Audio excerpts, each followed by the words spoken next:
Following a difficult year following scandal, Raquel Leviss is eager to embrace summer and go on dates. She is, however, approaching it mindfully. Notably, Raquel entered a voluntary mental health institution during the filming of the Season 10 reunion of Vanderpump Rules, and she's using what she discovered there into her dating life. Therefore, even if the former member of VPR is eager to enjoy a lighthearted summer romance, she will only go so far as to feel comfortable. The former reality TV star gushed that she's ready to date after having gotten my life in order enough where I'm open to that on a recent episode of her podcast, Raquel Goes Rogue. I'm excited about it. Regarding finding a compatible partner, Raquel stated, I'm looking for someone who is safe and reliable and emotionally mature, emotionally stable, and someone who's going to treat me right. The former VPR star is imagining a lighthearted summer romance that may develop into something more. However, it's also about Raquel growing personally and discovering more about me. According to Raquel, her therapist advised her to avoid sleeping with someone before at least 3 months of dating. She clarified that she wouldn't sleep with someone on their third date, especially since she already had a reputation. I don't need assumptions about how simple I am made by others. With the new individual who contacted me and asked me out on a date, I gave dating another go, she said. I wanted to take it slow on purpose. Regarding her relationship with her ex-co-star Tom Sandoval, Raquel remarked, It felt like a secret relationship that I was thinking with my heart and not logically at the time. We had sex because I wanted to. Thus, it may resemble a balancing act. Raquel acknowledges that some people might find her 3-month rule a bit harsh, but she thinks it would create stronger connections. I do like having in-depth chat, she said. Ariana Madix seemed to refute every accusation made by Raquel Leviss.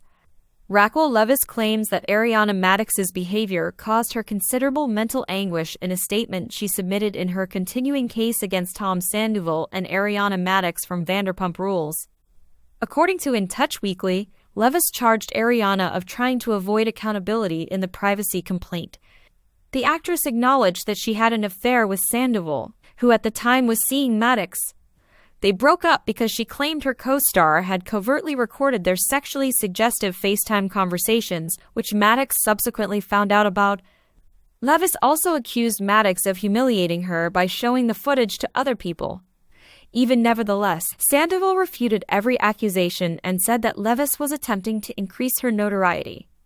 He tried to get the lawsuit thrown out, but the court let the accusations against him stand.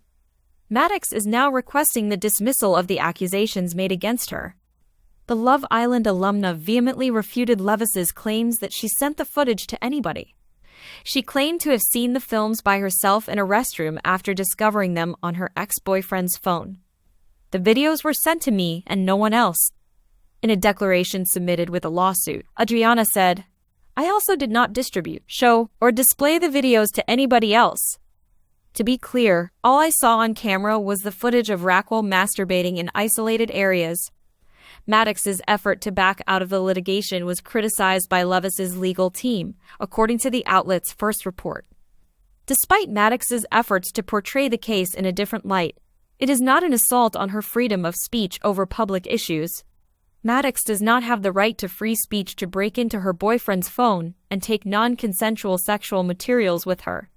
Furthermore, Mark Geragos and Brian Friedman, Leviss's attorneys, said that she had no legal authority to distribute such content in order to intimidate and fear. She is remaining inside her limits. Raquel Leviss, a former cast member of Vanderpump Rules, recently called it quits on her romance with Matthew Dunn, a single parent, and in her podcast, she gave an explanation of why. Raquel made headlines when she checked herself into a voluntary mental health institution for many months after quitting the reality TV industry. She focused on improving herself there and dealt with the fallout from her romance with Tom Sandoval. It's obvious that Raquel is continuing to prioritize maintaining her boundaries when dating.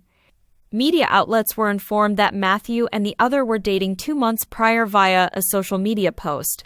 But the former VPR employee gave an explanation of why she stopped things in a recent edition of her Raquel Goes Rogue podcast. Raquel clarified, He told me one thing, but his actions were different. It was too early in our relationship, so I requested him not to post on social media. We spent a month dating. Matthew altered his Facebook profile photo, which now shows him at the Indio, California Stagecoach Festival with the former bravotv. She clarified that it was only this whole incident that was discovered by the media. I had to put an end to it. It was challenging. It was unfortunate since he was emotionally stable and intellectual, and we had a wonderful connection and discussion. Rachel was deeply hurt by the treachery. It was, she surmised, important of more serious problems. She then on, of course, those are commonplace things, but those were new experiences for me. We promised not to do that, so it appeared like he would have trouble controlling his impulses, or he might have wanted to post to kind of flaunt himself. Conversations with Rachel's visitor, a relationship coach, brought up the subject. The former reality TV star emphasized how important a trustworthy and secure spouse is to her. Rachel is being cautious because she is worried about the worst-case situation. Furthermore, it is not ideal to fall in love with someone who is not a nice person.